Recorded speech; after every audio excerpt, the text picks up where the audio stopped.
Please welcome the chick of my dreams, my wife, Marjorie. How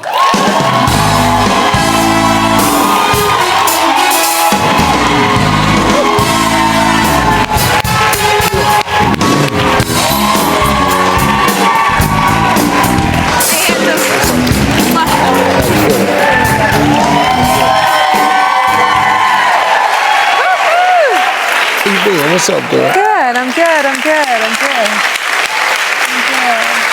I cat her everywhere. This girl Look at that right here. man over there with them sexy legs out. Yeah. Yeah. If I get my stomach to look like my legs, we be on to something. Hey, I like it. Hey. We're gonna take some questions in a minute, but what would you say? What's been the key to our success? The fact that you respect me and I respect you. You know. Yeah. I mean, it's been like I think what happened to me and Marjorie was we got together at a point in our life where we had both failed at this miserably. And it just failure wasn't an option anymore. But when you get it, sometimes you got to get it wrong to get it right. Well, once you get it wrong, you learn from it. You apply what you learn, you move on. Okay, so we got some people here, it's a couple here who want some help. Where is Floyd and Treese? All right, so what's going on, Treese? Hey Steve, hey Marjorie. Hi, how are you? Okay, so me and this handsome thing been together for 2.5 years now. About 2.5 weeks ago, we decided to pack up and move from Cleveland, Ohio to Los Angeles, to follow our dreams. It was hard because, leaving my family, my friends, my job, everything, it could be a lot. But overall, I love him, that's my baby. So in the end, I do want a long-term commitment. It may not be today or tomorrow or this week or this year, but I'm keeping hope alive, making sure our relationship is doing good and, we following our dreams. But Marjorie, for you, when you first started dating Mr. Harvey, how did you know that he was in it for the long run? Okay, hold on. Before you answer that, let me hear from Floyd. Floyd, what's going on? So my thing right now is that I'm super duper scared. You know what I'm saying? I'm 22 years old and I love her. I love her to death. I believe that she's my soulmate, but there's something like deep down in this little thing right here, and I think it's fear.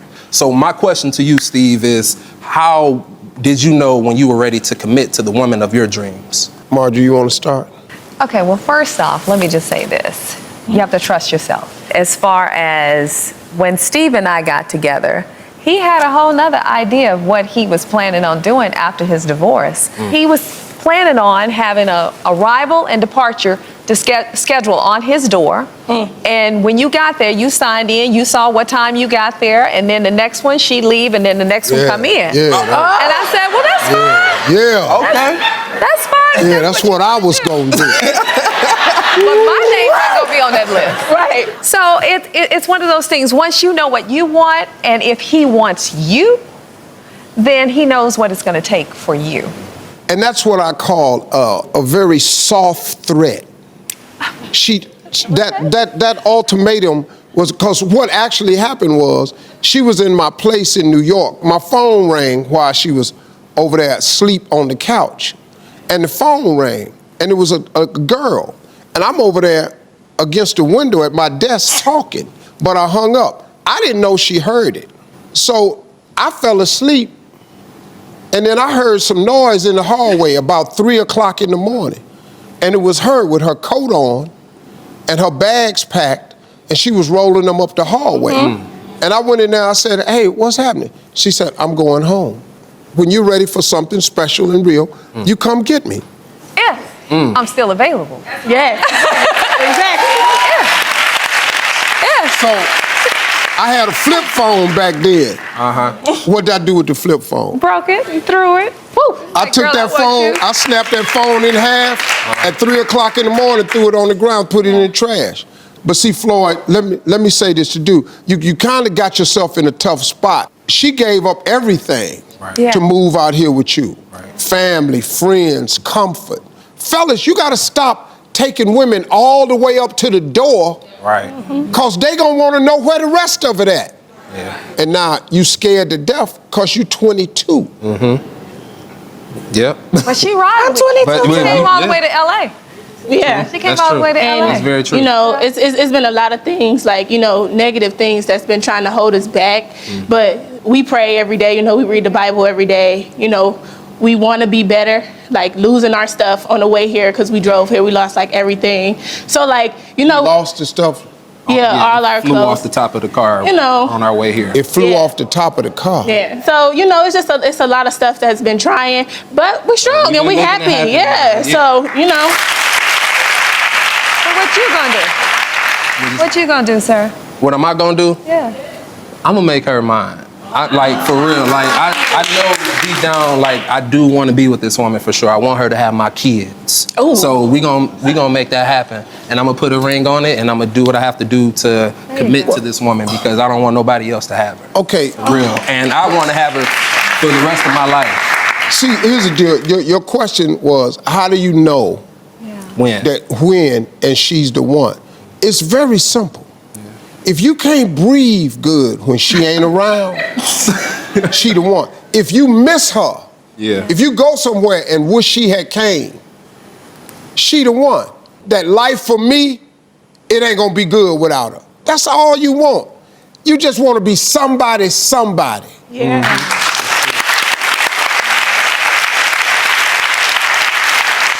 Can we help him buy some clothes? Ken, what? I knew you was gonna. Go ahead, baby. Go ahead. So we're gonna help you guys get back on your feet. We'll help you buy your clothes that you got lost. But he didn't do it right then. He should have. He should have. He wasted a whole lot of time. Okay. All right, welcome back, everybody. Look, I don't really spend a lot of time on the internet. I really don't, but my family usually fills me in on everything I need to know. Marjorie ran across a story that when I came home, she wanted to tell me about it, and then she wanted to share it with you all too. This is a segment we created called This Is the Way We Met. So before we get started, please put your hands together for my chick, Marjorie. Yeah.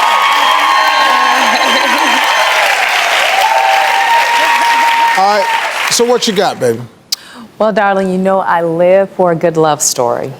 So, there's an Instagram feed and also a website, and it's called The Way We Met, that shares an endless amount of these types of love stories. So recently, I came across a couple named Matt and Laura. Now, they've only been married for 2 years, but their love story, it spans over decades. Decades. Decades. So please welcome Matt and Laura right here. Okay. So, Matt, tell us how you guys met. Sure. So Laura was actually born in New Delhi, India in 1993.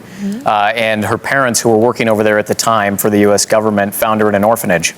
And luckily, they adopted her and brought her back to the United States and enrolled her in a preschool in Phoenix, Arizona, where my parents had just enrolled me. And so we met in preschool. We don't remember the exact moment we met. Yeah,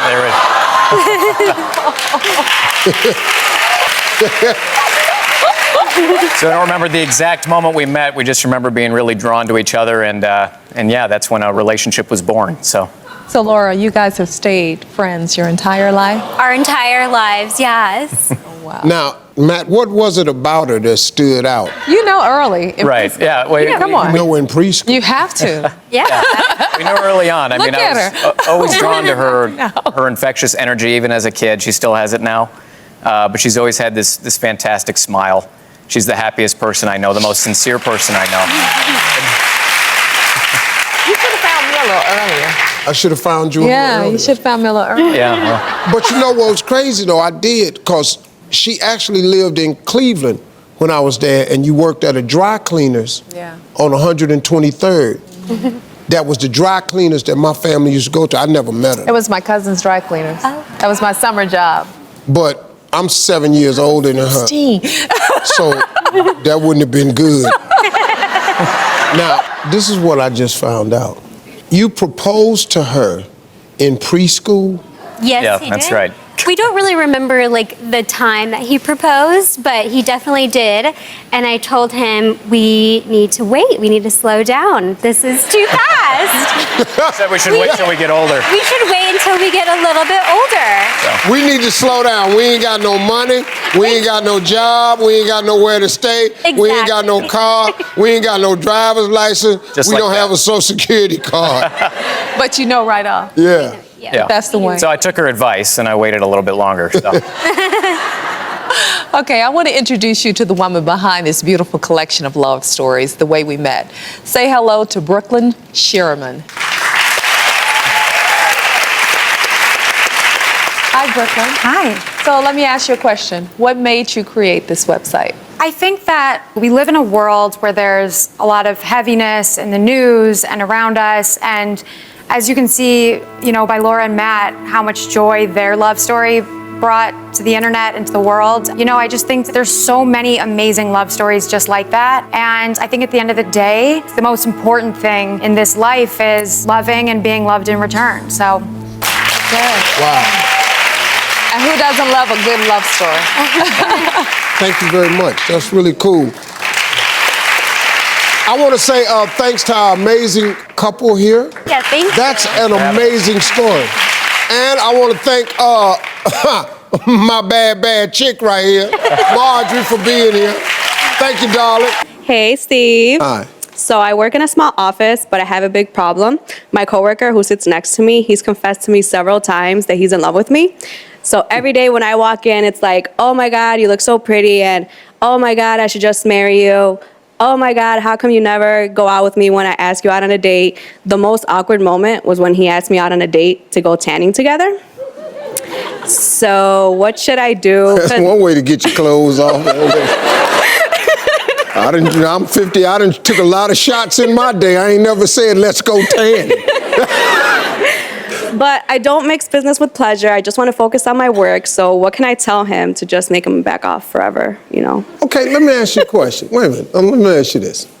If you were not in the workplace, would you consider going out with him?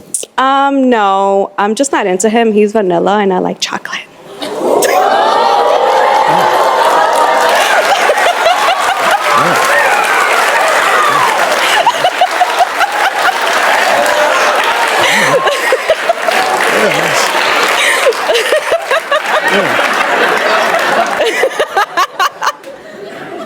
What should I tell him, Steve? Tell him that. Okay. Tell him you vanilla and I like chocolate. Now get your ass away from here. Oh, ma'am, you really just, what I was going, I'm gonna go with that. I'm gonna just, that's better than the answer I was gonna come up with. I don't even know what I was gonna say, but. Thank you, Steve. No. Thank you. No, thank you.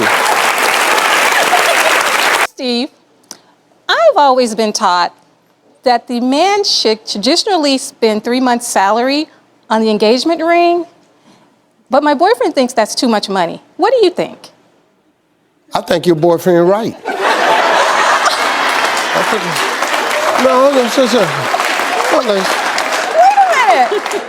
where did y'all get that from? Where did you first It's hear it? customary in all the etiquette Customary? books. Who? Miss Manners. Miss Manners. Yes. Well, let me tell you what Mr. Wright's wallet can do. Let's say your man makes $50,000 a year. Okay. $50,000 a year. That means that the ring should be around $12,000. Now look at all the women. Yeah. But you making $50,000 a year, how you got 12 grand just sitting around? That's hard. Now let's go one step further. Let's say your man is 6 figures. Let's say your man make it close to 100. That's a $25,000 ring. Where this guy gonna get this? And why are you all not agreeing with me? Women just sitting out here going,